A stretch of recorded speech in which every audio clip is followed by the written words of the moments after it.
Yeah, so I wear glasses now.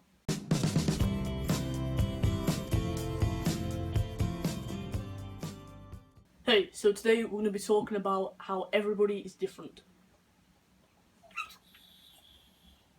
Lay down, I'll stroke you. No, I'm filming, but I'll make an exception. I think he's got an ear infection because he keeps like scratching and whimpering because it's hurting him. Mum's got him some eardrops, so she'll be fine soon. In the meantime, he's going to lay next to me and get sympathy cuddles. So yeah, we'll try that again. Hey, so today we're going to be talking about how everybody is different. Or sort of more specifically, how everybody's transition is different. So I think a lot of the time it's something that everybody kind of assumes, and that's that everybody transitions in the same way. So like every trans guy would start taking testosterone, get top surgery and bottom surgery. Every trans woman would go on estrogen, sometimes get breast implants and have bottom surgery as well. But obviously, as I'm speaking about it, that's not true. So people's transitions can be different for many reasons, but more in terms of the medical side of things. Not every trans guy gets top surgery, not every trans guy gets bottom surgery, not every trans guy even goes on hormones. Some trans guys can have all those things, some will have none of those things, and some may have like one or two or a select few of those things. It's completely down to that person and what they feel they need and what's best for them. There are plenty of guys that don't go on T, never go on T, get top surgery and bottom surgery, or just get top surgery and don't have bottom surgery. Sometimes it's for medical reasons that they don't do certain things. So they may have some sort of medical condition that means that they can't get hormone replacement therapy, but they could get surgeries. Also, some might go on testosterone and get bottom surgery but not get top surgery. This can be either because they just don't want top surgery, or it may be that their chest is small enough that it's not even really noticeable, it doesn't look like a typical female chest, or that their chest is small enough that they can build up muscle and it literally looks like just a muscly chest.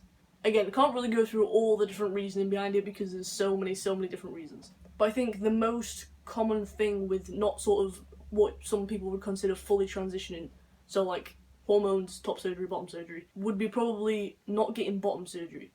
Still going on T and getting top surgery, but just not having bottom surgery. But here's the thing, not every guy is completely uncomfortable with their genitals.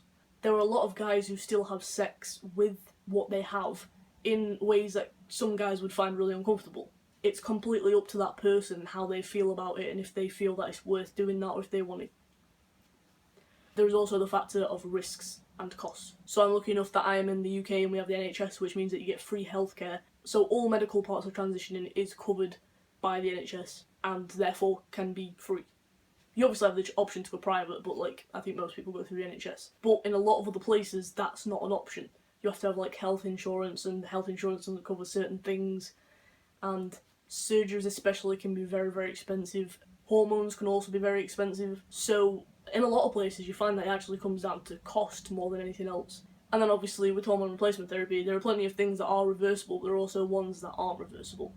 So should somebody want to stop hormones and actually think, you know what, no, I thought this was what was right, but it's not, they can't reverse some of those changes, they'll constantly have those changes. And then obviously with surgery there's a lot of risks and complications that can happen, both while you're in surgery, you know, you could, I don't know, bleed out, something could go wrong afterwards, like a really bad infection, or something not healing right. And then there's obviously the very small but still relevant risk of death. So for a lot of people it's really about weighing up cost, risks, and how much you want or need it. So for some guys it might be like, well, yeah, I want bottom surgery because I want to have a penis. That would be very nice. The only downside is that maybe, you know, with certain types you could have like less sensation, something could go wrong. It would cost like £15,000. I'd have to have like this much time off of work, and it's literally just weighing up all the reasons why they want it and all the things that are sort of more difficult about it, or all the things that are bad about it.